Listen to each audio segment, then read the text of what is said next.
Hi students, welcome to our channel.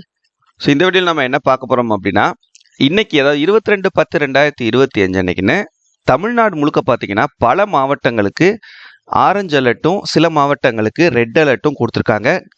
மிக கனமழை, அதீத கனமழை எச்சரிக்கை அப்படின்னு சொல்லிட்டு.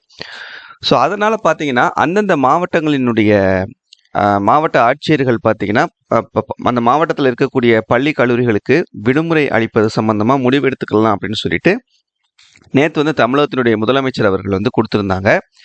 ஸோ அந்த வகையில் இன்னைக்கு 14 மாவட்டங்களுக்கு பார்த்தீங்க அப்படின்னா நமக்கு பள்ளி கல்லூரிகளுக்கு விடுமுறை வழங்கியிருக்காங்க. அதில் ஒரு சில மாவட்டங்களில் பள்ளிகளுக்கு மட்டும் விடுமுறை வழங்கியிருக்காங்க. ஒரு சில மாவட்டங்களில் பள்ளிகளுக்கும் கல்லூரிகளுக்கும் விடுமுறை வழங்கியிருக்காங்க. ஸோ இது சம்மந்தப்பட்ட ஃபுல் அப்டேட்ஸை இந்த வீடியோவில் நம்ம பார்க்கலாம். இதை பார்க்கறதுக்கு மேலே நீங்கள் இன்னும் நம்ம சேனலை சப்ஸ்கிரைப் பண்ணலைன்னா பண்ணிக்கோங்க. மறக்காமல் இந்த வீடியோக்கும் லைக் பண்ணிக்கோங்க. ஸோ இனி ஒரு 3 மாதத்துக்கு பார்த்தீங்கன்னா நமக்கு மழை காலமாக தான் இருக்கும். இந்த மழை காலம் டயத்தில் உங்களுக்கு நிறைய ஸ்கூல்ஸில் லீவ் விடுவாங்க. ஸோ அந்த லீவை நீங்கள் வேஸ்ட் பண்ணிடாமல் உங்களுடைய எக்ஸாம்ஸ்க்கு ப்ரிப்பேர் பண்ணுறதுக்கு நீங்கள் யூஸ் பண்ணீங்க அப்படின்னா கண்டிப்பாக நீங்கள் ஸ்கோர் பண்ணணும்னு நினைக்கக்கூடிய மார்க்கை உங்களால் கண்டிப்பாக ஸ்கோர் பண்ண முடியும். ஓகேவா? ஓகே, இப்போ கிட்டத்தட்ட ஒரு 14 மாவட்டத்துக்கு பார்த்தீங்க அப்படின்னா நமக்கு லீவ் விட்டுருக்காங்க. அது எந்தெந்த மாவட்டம் அப்படின்னு சொல்லிட்டு பார்க்கலாம்.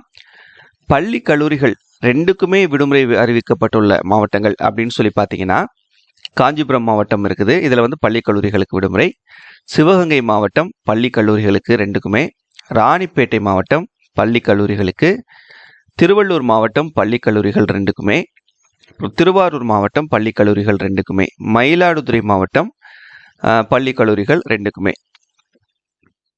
அதுக்கப்புறம் கள்ளக்குறிச்சி மாவட்டம் பள்ளி கல்லூரிகள். தஞ்சாவூர் மாவட்டம் பள்ளி கல்லூரிகள் ரெண்டுக்குமே. அப்புறம் விழுப்புரம் மாவட்டம் பள்ளி கல்லூரிகள் இரண்டுக்குமே. செங்கல்பட்டு மாவட்டம் பள்ளி கல்லூரிகள் ரெண்டுக்குமே. அப்புறம் கடலூர் மாவட்டம் பள்ளி கல்லூரிகள் ரெண்டுக்குமே. சரியா? இந்த 11 மாவட்டங்களுக்கு பள்ளிகளுக்கும் விடுமுறை, கல்லூரிகளுக்கும் விடுமுறை, ரெண்டுக்குமே சரியா சேர்த்து உங்களுக்கு விடுமுறை வழங்கியிருக்காங்க. அதுக்கப்புறம் பள்ளிகளுக்கு மட்டும் விடுமுறை அப்படின்னு சொல்லி பார்த்தீங்கன்னா ஒரு 3 மாவட்டம். சென்னை மாவட்டம் பள்ளிகளுக்கு மட்டும், சேலம் மாவட்டம் பள்ளிகளுக்கு மட்டும், புதுக்கோட்டை மாவட்டம் பள்ளிகளுக்கு மட்டும். இந்த 3 மாவட்டங்கள்லையும் கல்லூரிகளுக்கு வழக்கம் போல செயல்படும் அப்படின்னு சொல்லியிருக்காங்க. இது போக நமக்கு புதுச்சேரி, காரைக்கால்லையும் பள்ளிகளுக்கும் கல்லூரிகளுக்கும் விடுமுறை வழங்கியிருக்காங்க. சரியா? மொத்தம் தமிழகத்தை பொறுத்த வரைக்கும் 14 மாவட்டங்கள்லையும் அதோடு சேர்த்து புதுச்சேரி, காரைக்கால்லையும் நமக்கு விடுமுறை வழங்கியிருக்காங்க. இப்போதைக்கு இது உங்களுக்கு 6:40 வரைக்கும், காலையில் 6:40 வரைக்கும் இருக்கக்கூடிய அப்டேட் இதுதான். இதுக்கு மேலே உங்களுக்கு வேறு எந்த மாவட்டங்களுக்கும் வராது அப்படின்னு தான் நான் நினைக்கிறேன். இதுதான் இப்போதைக்கு இன்றைக்கி இருக்கக்கூடிய அப்டேட்ஸ். சரியா? Okay, thank you.